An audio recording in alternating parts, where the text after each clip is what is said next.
God, from generation to generations.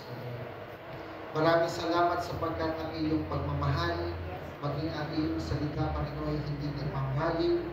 Walang pinipili, Panginoon, hindi lahat ng tigang na lupa, tigang na puso, ay kayang diligin at kayang isatisfy. Kinakilala namin, Panginoon, ang iyong kapangyarihan at ang iyong kalangihan. Kailangan ka po namin, O God, sa amin pong mga buhay. Kaya, Panginoon, sa pamagitan ng iyong salita, kumilos ka.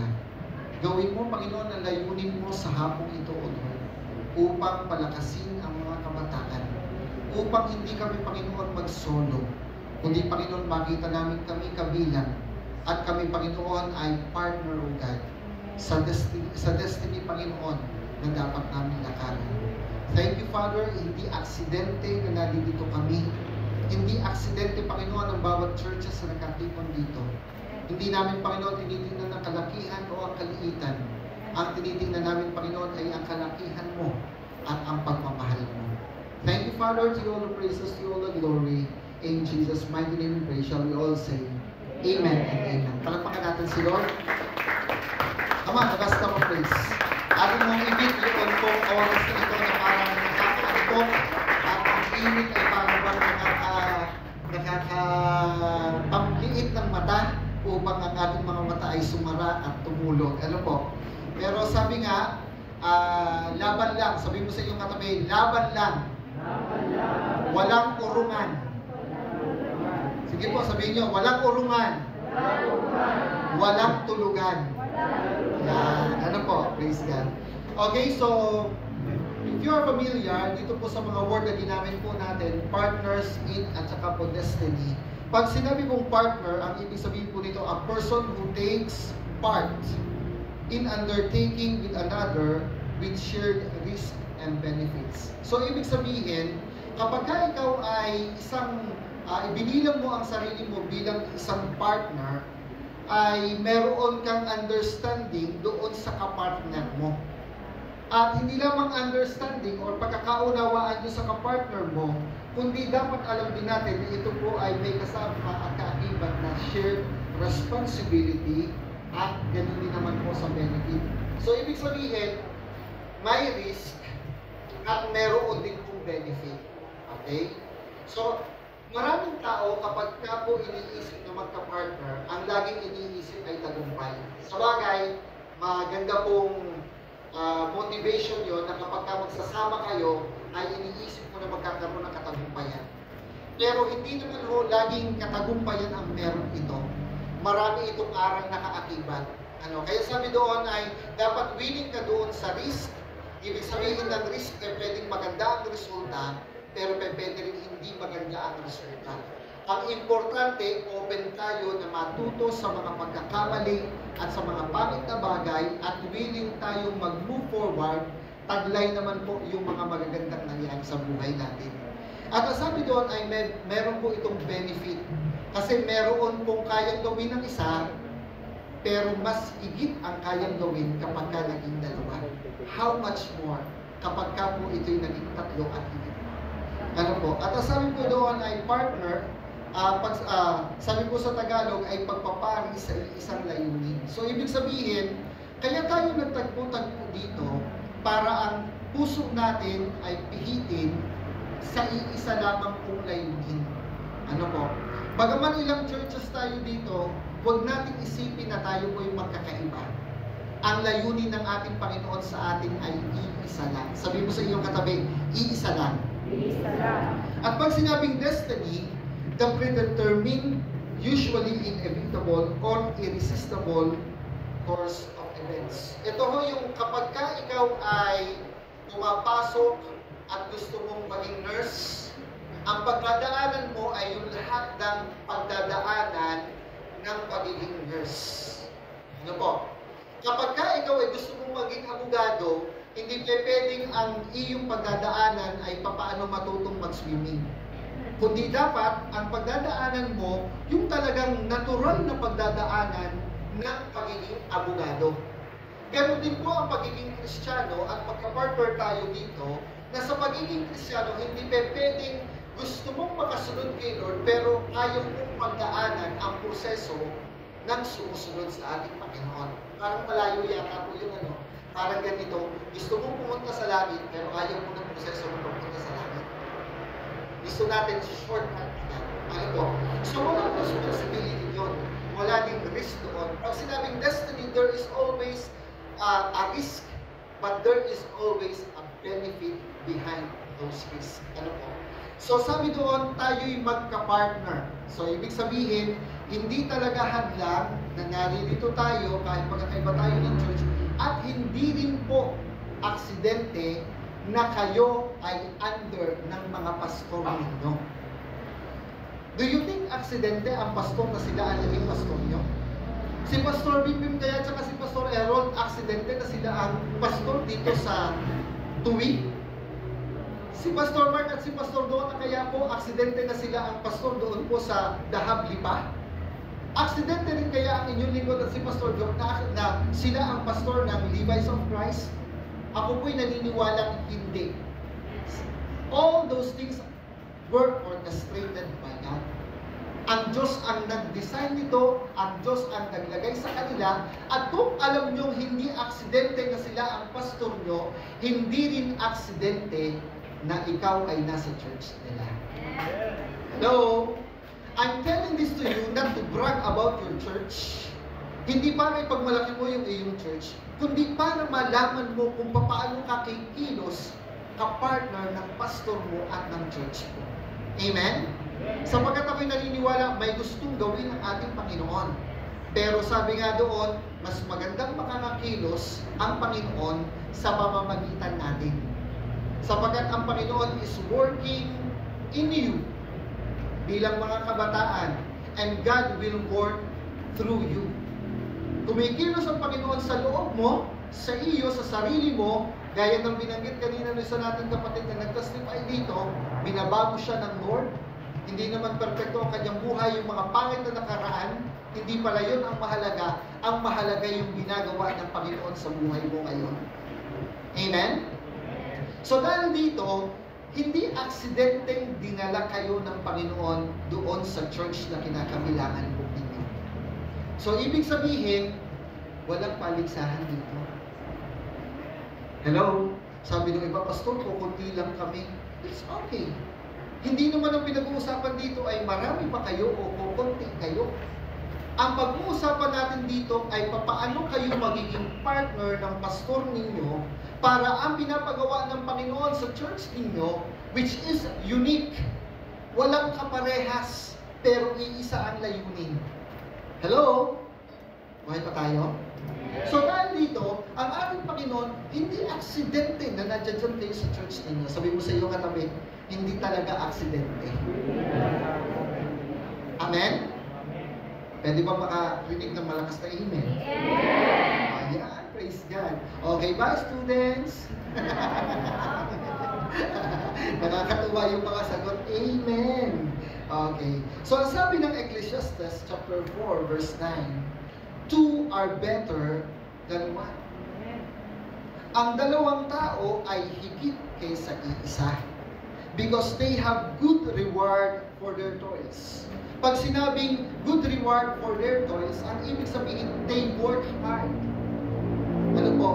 Meron silang ginagawa, hindi sila nananatiling walang ginagawa. So, ibig sabihin, pinagsama kayo ng Panginoon sa isang church. I believe ang mga pastor ninyo, they are working hard. Ano po? Ang mga pastor po ninyo ay ini-encourage kayo. Pero ako po'y meron pong sasabihin sa inyo. Yung mga pastor po, nangangailangan din po ng encouragement. Hello? Paano nyo ma-encourage ang mga pastor ninyo?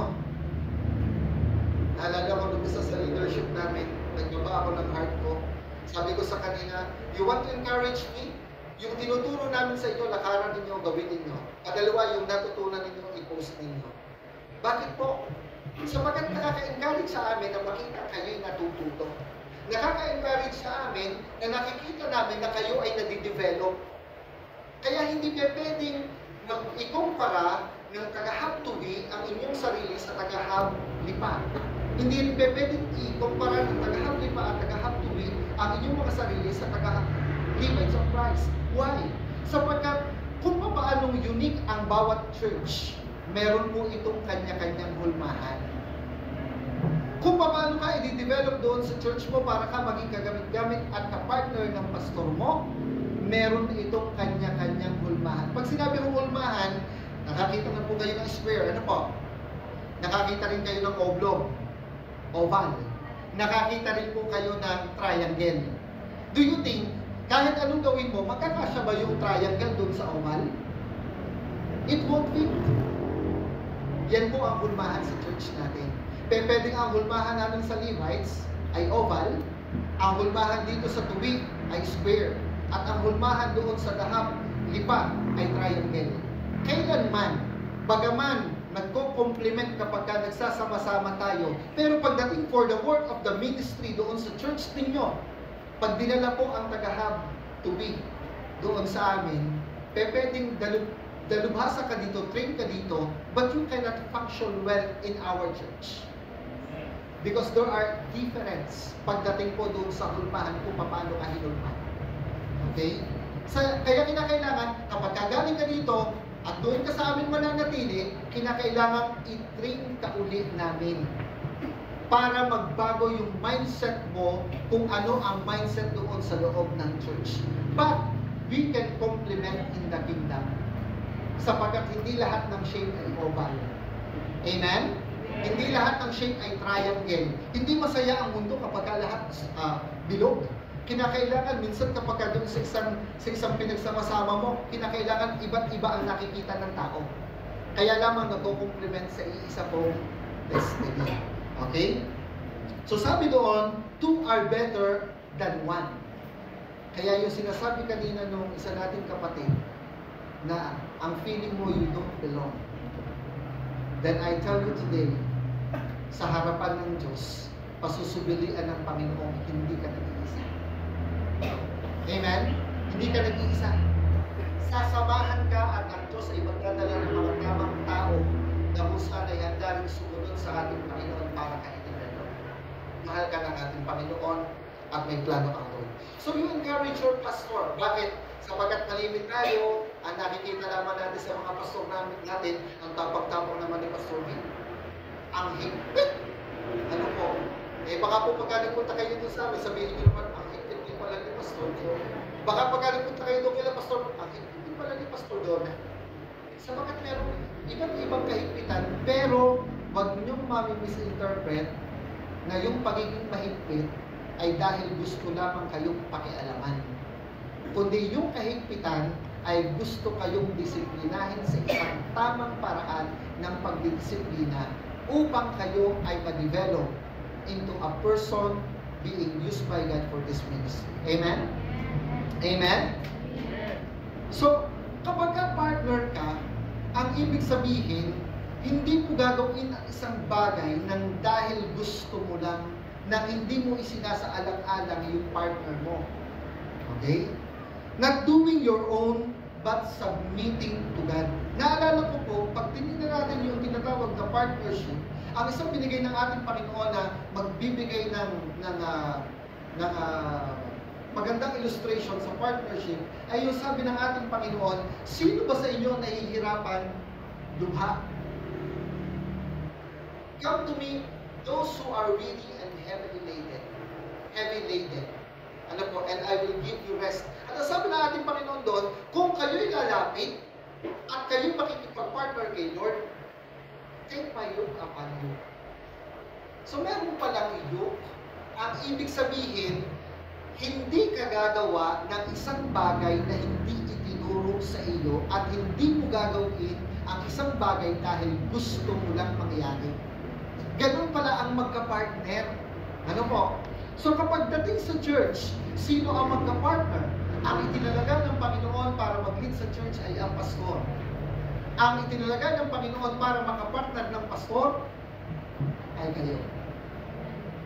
Amen? Hindi ho yan aksidente. Okay?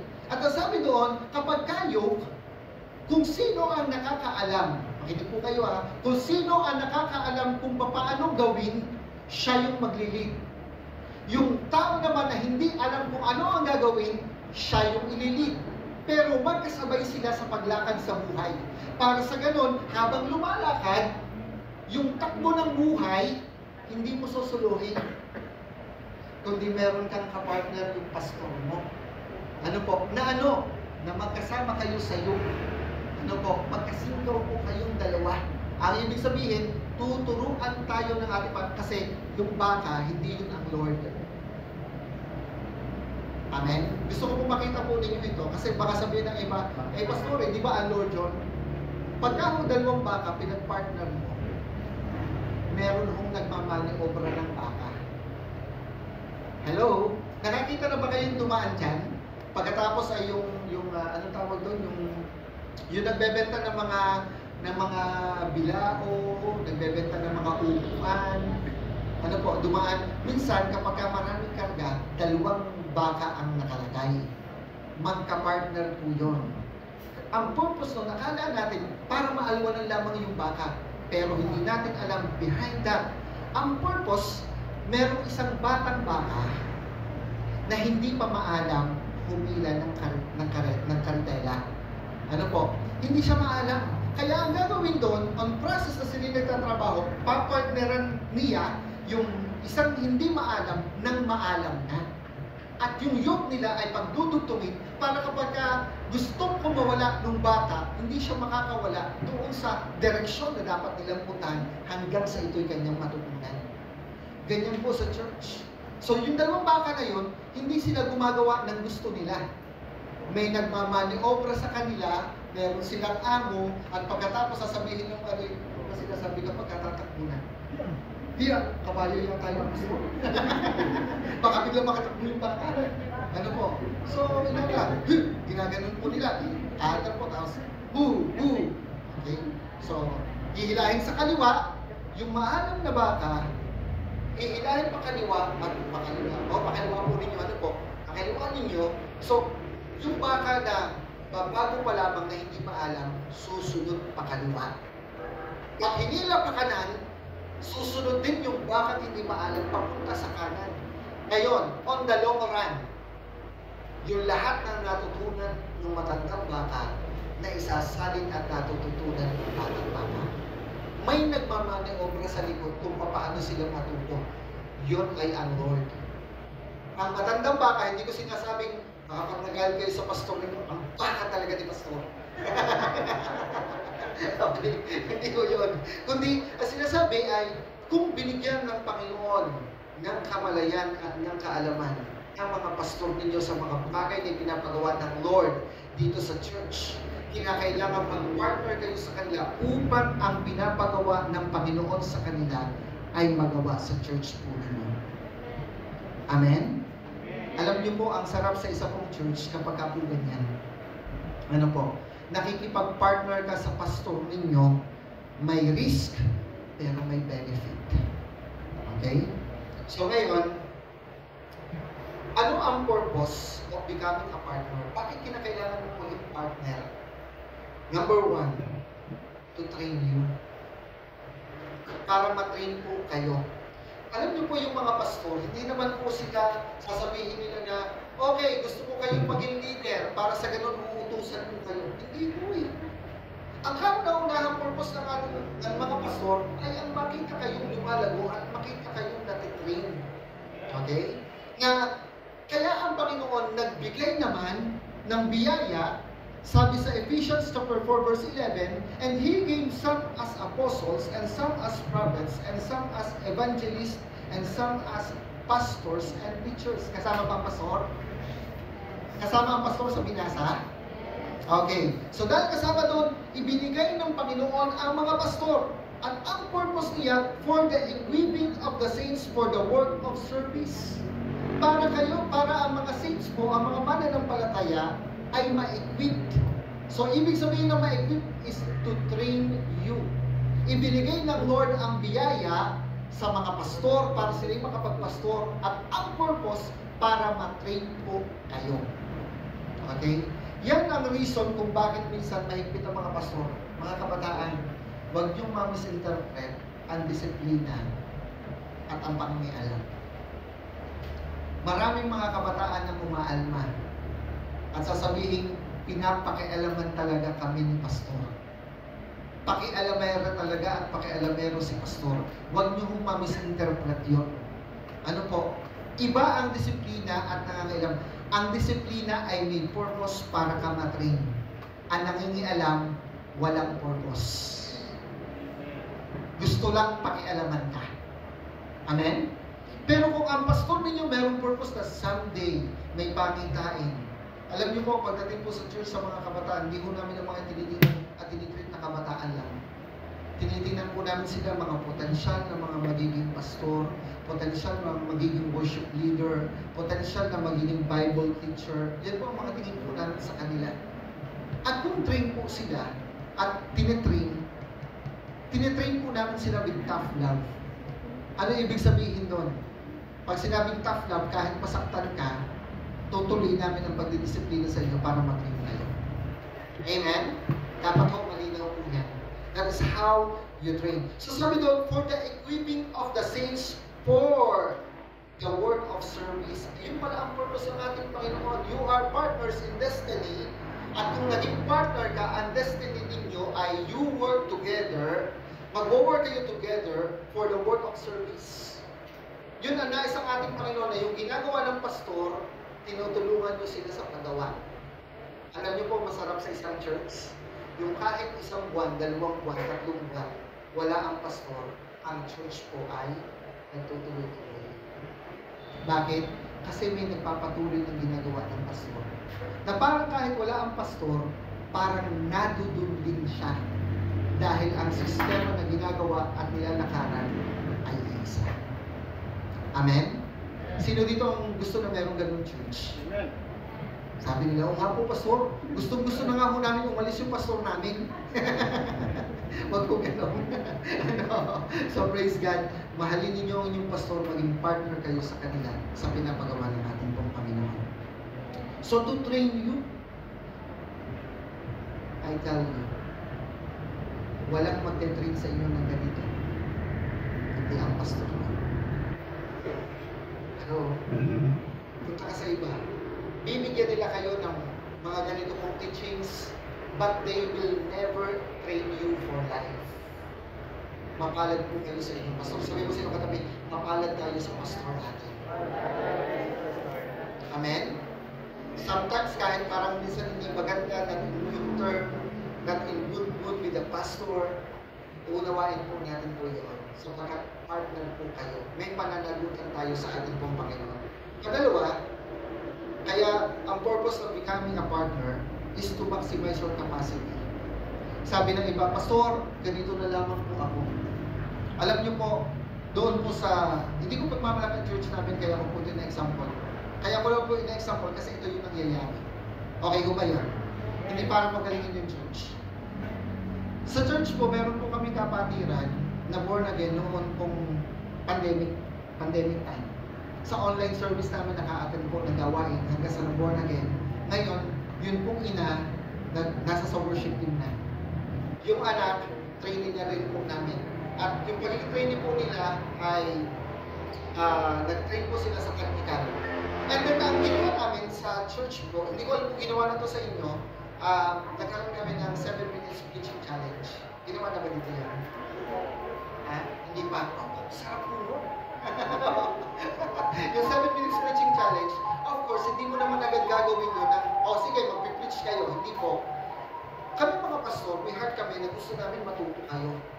So, what we did, nagturo muna kami ng patungkol sa Bible interpretation para hindi maliligaw ang mga kabataan at ang mga leaders kung paano ang sinasabi ng Bible.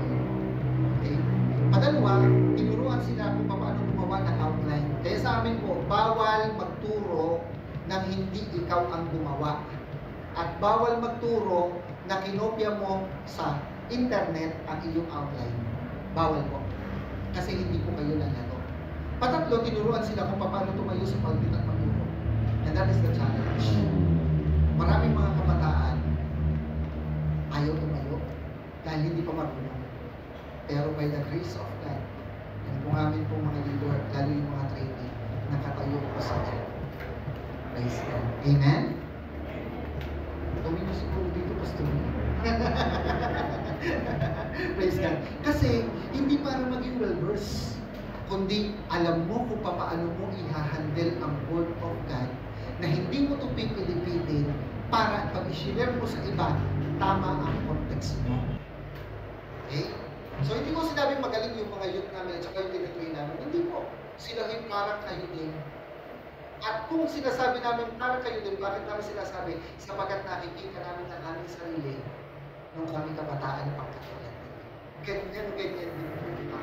Ayaw tumayo sa unahan, nahihiya ako. Hello? Ako po'y pang doon lamang sa sulok na yun. Ano po? Ganyan po ang attitude.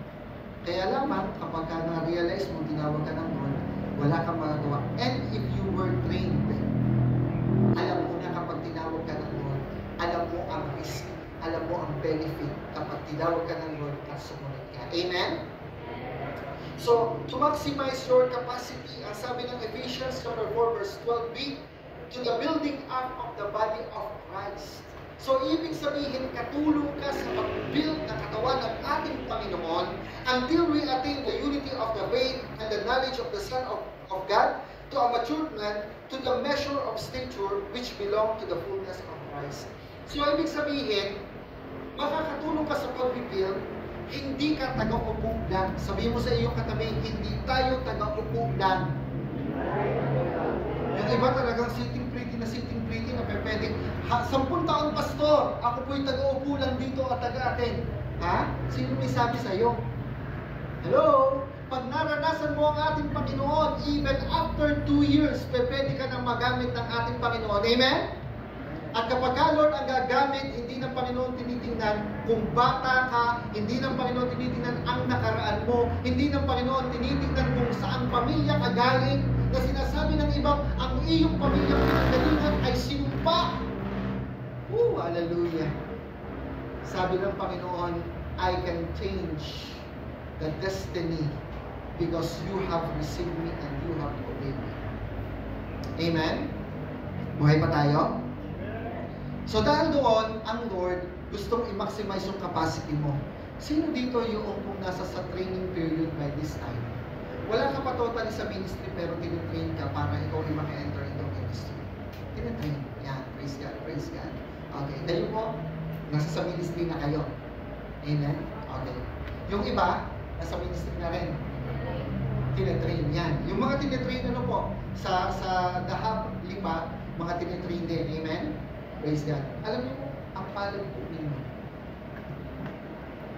Bakit po sinasabi? Sapagkat yung mga pastor po ninyo, they have the heart to train you. Alam niyo po, alam nila na pwedeng matiging matigas ang ulo ninyo. Alam nila na pwedeng umayaw kayo. Pero hindi sila sumusuko dahil ang tingin nila sa inyo, hindi lang kayo leader, kundi kayo yung mga partner na kasamang lalakad sa destiny na ang Panginoon ang naglagay. At kung ang Lord ang pumili sa inyo, hindi papayag ang Lord na taga-upo ka lang. Hindi papayag ang Lord na yung mga nag-testify natin dito mga kapatid, hanggang testimony ka lang, hindi papayag ang ating Panginoon. There are so much greater things awaits to those who obey God. To those who trust God. Hindi lang ako ganyan. Dumating ang time na sa batch na ito, may ma-raise up na pastor. May ma-raise up na missionaries.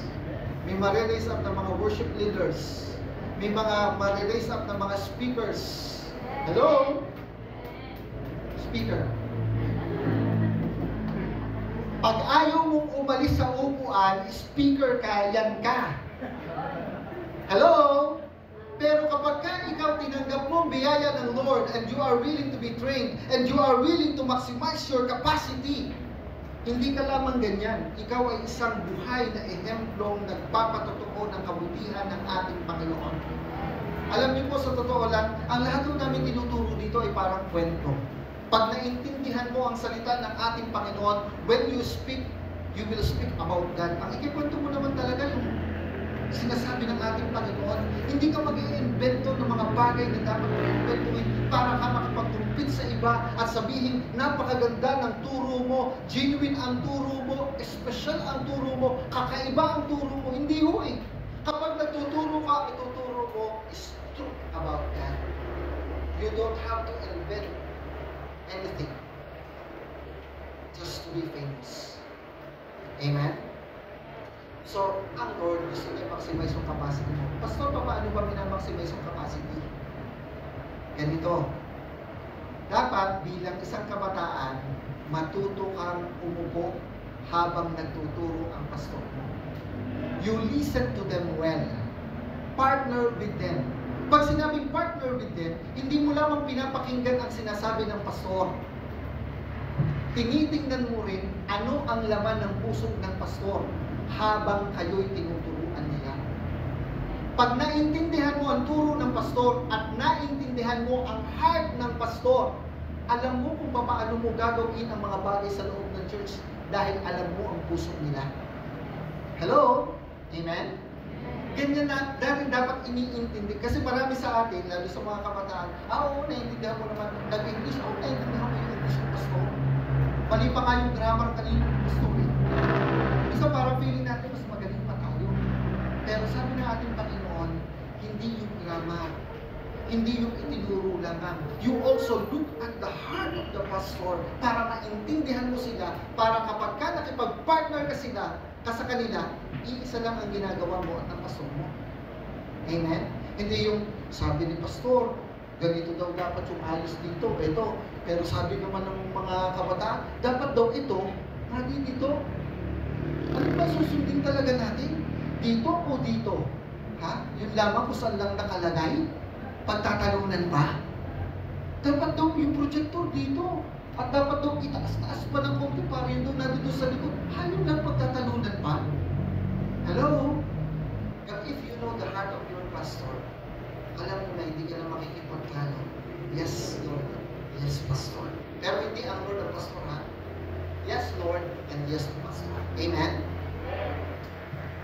So, nawawala ang tension. Pag namamaximize din yung capacity mo, papayag ka. Pastor, kasi ito po naging kulturo namin sa church namin. Kung ano yung dominant grace mo, doon ka mag-move. Halimbawa, si Pastor Joe, kaya ho yung matagal bago na-ordain na pastor. Kasi ang kinagis na namin, kung ang dominant grace mo ay worship leading, pag-worship lead ka lang. So, worship leading po ang kanyang grace, dominant grace. So, doon siya sa worship team. Hindi, nagpapaksyon siya as a pastor, pero wala siyang title as a pastor. Ayaw niya ng title na pastor. So, doon ko naintindihan, ang Lord pala, kapag ka inilagay sa iyo isang biyaya, hindi ang Lord titigil kapag ka natutunan mo na yung biyayang kaloob niya, hindi siya titigil dun lang. Hello? Kaya kapag nakita niyo yung mga missionaries, ano sabi nila? Dati ako'y worship leader, dati ako'y nasa sa maintenance, pero ngayon nagmi-mission na sila. Bakit? They allow somebody to train them and to maximize their capacity. Paano mo malalaman ang capacity mo? Hanggat hindi ka puno, hindi mo alam ang capacity mo. Hello? So, ano dapat gawin? Magpa-train at i-allow mo somebody to speak into your life. At sa mga kabataan dito, dahil may pastor kayo, allow your pastors to speak into your life. Bakit? Sila ang gagamitin ng Lord para umabot kayo. Kilala niyo po si Pastor Dong at Pastor May? Okay. So dati noon, takot ako kay Pastor May. Opo, totoo po yun. Kay Pastor Dong wala akong problema. May problema ako kay Pastor May. So sabi ko, Lord, kung dito mo kami dinadala, paano ko i-aalaw ang isang tao to speak into my life pagkatakot ako sa kanya? Kailangan mawala itong takot na ito. So alam niyo po kung anong ginawa ni Pastor. Tanong niyo kay Pastor kung anong ginawa ko. Ang ginawa mo na niyo po lingkod dahil takot ako. Actually, ayaw ko magpakita sa kanya natin. Kapag nandyan siya, nandito siya, nandudun ako. Kapag nagpunta sa doon, nandudun ako. Okay? At ang lagi lamang ginagawa, mabati lamang, hello po, good morning po. Then, naramdaman ko na dito ako dinadala to connect to them. Ginagawa ko prayer. Hindi ko po ipinag-pray na baguhin ang Lord si Pastor May. Sapagkat napakadami kong nakita tao na nabago sa pamamagitan niya ng biyaya ng Panginoon sa kanya. So, ano po nangyari? Ang nangyari po, nakita ko si Pastor May, nakita ko si Pastor Long, nag-pray ako kay Lord. Makinig kayo mabuti. Nag-pray ako kay Lord. Sabi ko, Lord, kung sa kanila po ako tinadala, ipinapanalangin ko sa inyo, baguhin mo ang puso ko. Turuan mo akong mahalin sila. So that yung sunod na magkita kami, hindi na ako natakot. Unti-unti inalis ng Panginoon ang takot at unti-unting nakita ko ang pagiging pusong ina kay Pastor May. Kailan nagbago yun? Nung nagsimula ng baguhin ko ang aking attitude. Sa church din po namin ganyan. Noong una maraming galit kay Pastor Joe. Ayaw kay Pastor Joe. Ako, disiplina ni Pastor Joe. Alam ko sino. Ang sabi ko lang sa kanila, ipag-pray mo kay Lord na baguhin ang puso ninyo. Turuan kayong mahalin upang makita ninyo ang pagiging puso ninyo. Kaya kung simulan noon, ang naging tawag nila kay Pastor Joe, na nahihirapan naman po si Pastor Joe. Bakit po? Sapagkat yung mga matatanda sa kanya, ang tawag sa kanya, Inay Joe, pa-bless po. Hirap na hirap si Pastor Joe doon. Maputi na yung buhok, Inay Joe, pa-bless naman po. Hallelujah. Pero praise God. Ano po? Allow God to maximize your capacity and you will be a part of His kingdom purpose. Number 3, to position you for purpose. Hindi po ako magtatapos. To position you for purpose. Kapag ikaw naging partner na, may posisyon ka. And your position is much more than being engaged with the works of God. Pag inilagay ka ng Panginoon sa posisyon, yun kasing engaged, nag-commit ka kay Lord. Lord, nag-commit ako sa iyo, mahal kita, mahal mo rin ako. Ano po? Pero kapag sinabing ikaw ay ipinosisyon ng ating Panginoon sa purpose, pag inilagay ka ng Panginoon sa purpose, hindi pwedeng walang, sa isang posisyon, hindi pwedeng walang purpose. At yung purpose na yun, hindi titigil ang Lord hanggat hindi mo nilalakaran para ma-serve ang purpose ng Diyos sa kanila. Naalala ko po si Paul. Sino nakakakilala sa inyo kay Paul? Dating Saulo sa New Testament sa Book of Acts. Ang ganda sana ng kanyang training, ano po?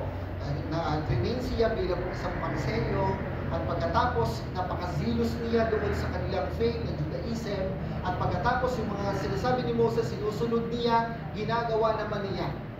Only to realize, nung ma-encounter niya ang ating Panginoon, yung kanya palang ginagawa ay nagiging against na sa ating Panginoon sa Kristo. So nung na-encounter ng Panginoon, or na-encounter ni Paul ang ating Panginoon, nagbago ang lahat para sa kanya. Sabi niya, dati pinapatay ko yung mga Kristiyano, pero ngayon kaisa na ako ng mga Kristiyano. At kung i-position siya ng Panginoon doon sa purpose na yun, hindi ngayon mapigilan ang biyaya ng Lord sa kanya.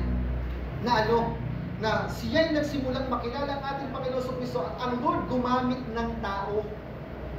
Sino ang ginamit ng Panginoon ng tao? Kasi by that time, cast out siya. Bakit? Biruin nyo. Yung gusto niyang patayin. Sinasabi niya ngayon, ako'y kaisa nyo na. Ha? Hindi nga. Hello? Pamisan ganyan po tayo kapag ang Lord tumilo sa buhay natin. Dati kami ginagawang hindi maganda, binago ka ng Lord. Nung pumunta ka sa church dahil binago ka ng Lord, minsan nasabi sa iyo ng mga kasama mo sa church, hindi nga. Totoo? Binago ka na nga. Pero meron isang tao na ginamit si Lord. Ang pangalan niya si Barnabas. Ang puso ni Barnabas, pag merong mga taong nadadown, ini-encourage niya, ina-uplift niya at ina-empower niya. Inalagaan siya ni Barnabas hanggang sa makapag-stand siya na talagang sa paninindigan niya, si Jesus ang kanyang Panginoon. Inilagay siya ng Panginoon sa isang posisyon hanggang sa mamatay siya, sinerve na ang purpose niya. That kind of power, that kind of anointing, that kind of transformation, yan ang nais ng Panginoon. But, unless you are partner sa purpose ng Panginoon sa church, you cannot do it. Bakit? Kinakailangan po meron kang base. Sabi mo sa iyo katabi, kinakailangan meron kang base. Ang base ninyo, hindi ang Levites of Christ. Ang base ninyo, hindi po ang yung mga taga dito, hindi ang base ninyo ang dahab lipa. Hindi po. Ang mga taga LCCM, ang base ninyo hindi ito. Ang mga taga dito o ang taga lipa, hindi niyo base ang LCCM. Kung saan church kayo inilagay, yun ang base ninyo. Amen? Kung sa army, ito ang kampo ninyo. Kung kampo ninyo, may mission kayo. Ano ang mission ninyo? Tanong nyo sa pastor ninyo.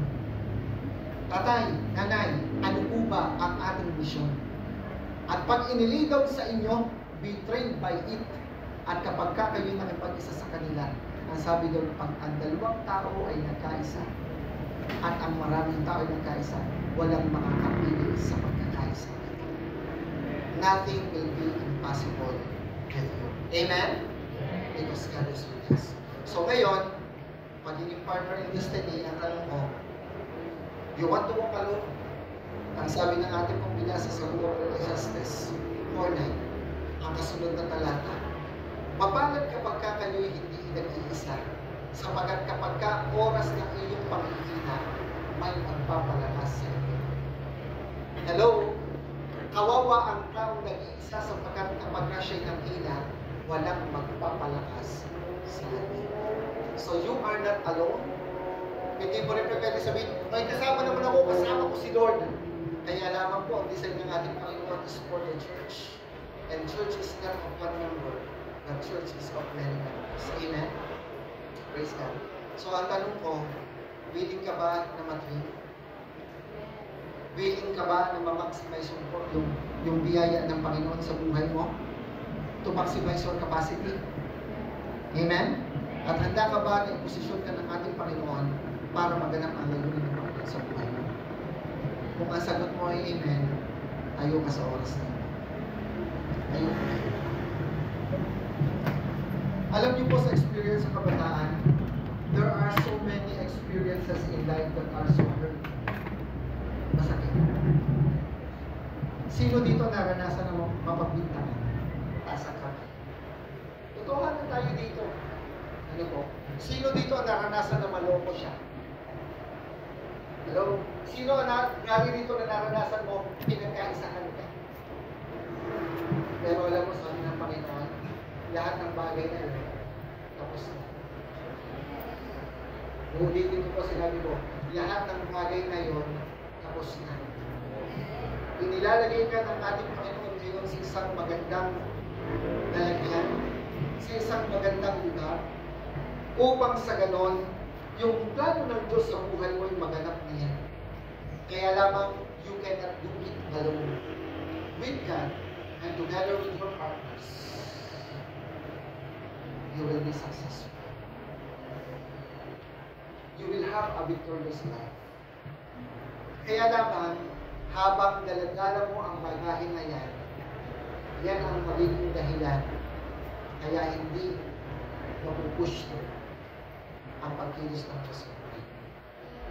Ang tanong ko lamang, kung sinasabi mo mahal mo si Lord at mahal mo rin ko sa iyo, isubo mo sa Panginoon lahat ng bagay na ito. Amen?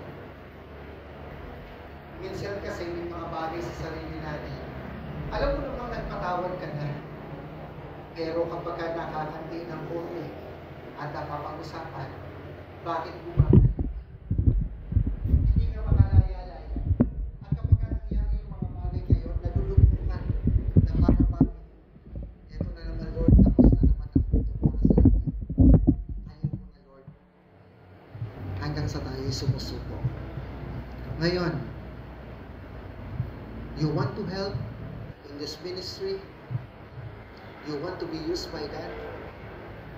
Kasi sinasabi mo, Lord, gawin mo ang nais mo sa buhay ko. Ang magandang plano mo para sa akin, gusto ko maranasan. willing ka bang isuko sa ating Panginoon ang lahat ng bagahe mo? Lahat ng galit, lahat ng puot, lahat ng hinanakit, lahat ng pagbibintang, lahat ng pain. Because I believe there is an inner healing that shall manifest in this place today. Amen. You are not only partners, you are children of the house. You are sons and daughters of the living God. So sa oras na ito, lahat ng merong gustong isuko sa Panginoon, pwede pa kayong maanyayaan dito sa unahin. Huwag kayong mahiya. Lahat na may gustong isuko sa Panginoon, nagkaroon ka ng galit, nagkaroon ka ng buot, nagkaroon ka ng hininakit, napagkaisahan ka, hindi mo malimutan ang mga bagay dito, pero gusto mong lumago kay Lord. Gusto mong magpagamit kay Lord. Ang iyong espiritu, ang iyong kaluluwa ay nagsusumigaw na, Lord, here I am, gamitin mo ako. Pero ito yung lagi nagiging hadlang na nabibis ka rin kayo. Kung gusto mong isuko yan sa ating Panginoon, huwag kang mahiya. Pumunta ka dito sa unahan and we will pray for you. Alright?